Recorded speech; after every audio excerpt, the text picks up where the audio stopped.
ज्या त्या वेळेस जी ती गोष्ट होते म्हणतात ना, ते एकदम खरं आहे बघा. तर असो, काही गोष्टी ज्या त्या वेळेत व्हायच्या असते त्याच्यासाठी आपण कितीही खटाटोप केला, कितीही प्रयत्न केला, तरी ज्या वेळेस ती गोष्ट व्हायची आहे त्यावेळेसच ती गोष्ट होत असते. प्रत्येक गोष्टीला एक वेळ दिलेली असते आणि त्या ठराविक वेळ असते, त्याच वेळात ती गोष्ट होते. तर असो, तर मी बरेच दिवस झाले एक विचार केलेला आहे, ती काय आता होतच नाही. परत मी सांगते तुम्हाला पुढे व्हिडिओमध्ये. तोपर्यंत हाय हॅलो नमस्कार, माझ्या पुन्हा एकदा माझ्या यूट्यूबच्या नवीन ब्लॉग चॅनलमध्ये तुमचं अगदी मनापासून स्वागत आहे. सर्वांना श्री स्वामी समर्थ. आज आहे गुरुवार आणि गुरुवारचं माझं सकाळचं रुटीन इथं चाललेलं आहे. तर सकाळी पूजा वगैरे करून घेतलेली आहे आणि आता तिकडं स्वयंपाकाची तयारी वगैरे करून ठेवलेली आहे. आता सध्या कसं आहे माहिती आहे का, पाऊस भरपूर पडतोय ना, तर मग काय होतंय, जी काही गुलाबाची फुलं वगैरे आहेत ना, तर ती म्हणजे थोडे जास्त उगवून येतात आता. तर मी काय करते, जे किती आली ना तरी झाडाला शेवटी कसं आहे, झाडाला आणि देवापाशी ह्या दोन ठिकाणी फुलं एकदम जास्त छान दिसतात. आणि म्हणून मी काय करते, थोडीशी फुलं ना देवाला आणि थोडीशी गुलाब आहेत ना ती झाडापाशी पण ठेवून देते. काय होतंय, झाडाला पण आता कसं थोडीशी फुलं असली म्हणजे झाडं कसं शो दिसते जरा झाडांना. आणि मला ना बरेच दिवस झालं स्वामींसाठी ना हे आणायचं आहे, आपलं काय आपलं नसतात का स्वामींची वस्त्र, ते आणायचे आहेत. पर्यंत त्याला काय मुहूर्तच लागे नाही. बघू आता, मी म्हणते आणावं म्हणलं तर ती होत नाही. तर मग मी म्हणलं एक काम करावं, नियोजन करते त्याचं असं की ते ऑनलाईनच मागवून टाकावं असं मला वाटायला लागले. आता मी जिथं जिथं पाहिलं ना, एक 4-5 ठिकाणी पाहिले मी. ते वस्त्र तर नाही म्हणले त्यांनी, पण मला वाटते ती देवस्थानाच्या तिथं भेटत असतील. जनरल स्टोअरमध्ये तर 2-3 ठिकाणी पाहिले बघा. म्हणजे कसं, मी जिथं राहते ना तिथं एक 4-5 जनरल स्टोअरमध्ये मी बघितले. कुठंही जनरल स्टोअर आणि जिथं देव वगैरे असतात ना, देवांचे फोटो मूर्त्या, तिथं सुद्धा मला स्वामींची वस्त्र वगैरे मिळालेली नाहीत.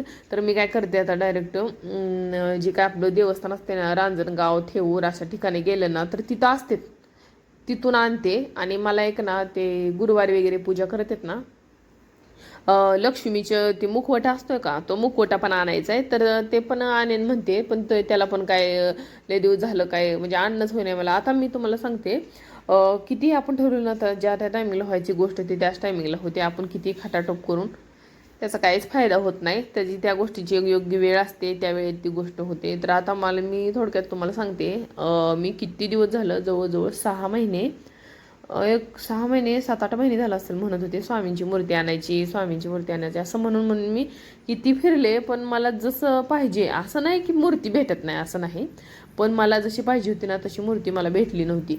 म्हणजे एकदम छोटे छोटे भेटायच्या, म्हणजे आता कसं आपले हे नाही का पितळचं देव असतात ना तशा भेटायच्या, पण मला थोडीशी मोठी पाहिजे होती. हे बघा, मग मी ही घेऊन आलेली आहे.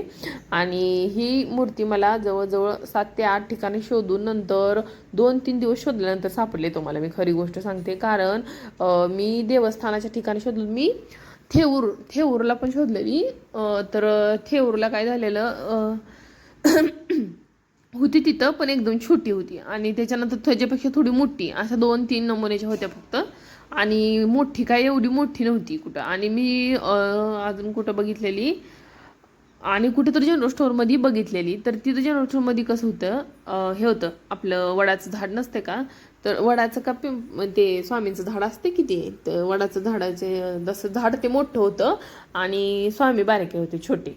म्हणून मग मी काय केलं, म्हटलं ते झाडच मोठं असून काय फायदा आहे, त्याच्या खाली देवच छोटा आहे. म्हणून मी मग हे केलं आपलं, ते कॅन्सल केलं आणि आता हे आणलेले.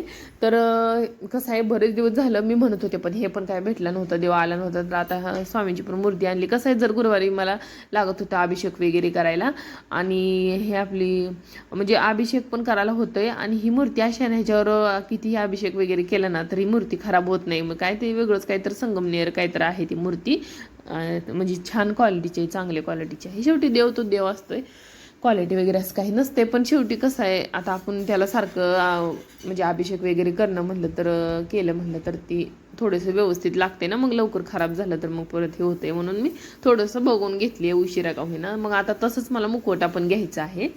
बघू आता मुखवटा हे करून एखाद दिवशी वेळ काढून. त्रास हो, इकडं चाललेली आहे बघा ऋतूची गडबड, शाळेला जायची गडबड चालली. आणि पावसा पाण्यानं ना पोरांची खूप धांदल उडायला लागली शाळेला जायची. कसं आहे, आता आमच्यात कसं आहे माहिती आहे का, इकडं पावसाळा एकदा चालू झाला ना 8-8 दिवस सलग पाऊस असतोय. आणि मग त्याच्यानंतर काय होतंय, एक 5-6 दिवस गॅप पडतोय, थोडंसं हडकल्यासारखं होतंय.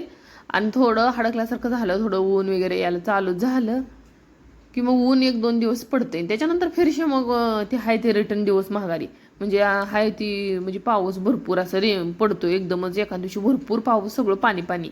आणि त्याच्यानंतर मग एकदम रिमझिम रिमझिम चालू. म्हणजे तो मग रिमझिम ते आहे ना, ते बारीक बारीक 8 दिवस उघडतच नाही मग ते. आणि त्या अगोदर ती 1 दिवस ओलं करून गेलेलं असते ना, ती पूर्ण पाणी पाणी झालेलं असते ना, ती सगळं म्हणजे 15 दिवस ती पूर्ण पाणी आटण्यातच जाते. आणि त्याच्यानंतर मग 1-2-3 दिवस ऊन पडलं की फक्त त्यातनंच तेवढं रिलॅक्स असं थोडंसं बाहेर फिरता वगैरे येतंय. नसलं तर मग म्हणजे असं आपल्याला घरातच बसावं लागतं. आता सध्या अशी कंडिशन झालेली आहे.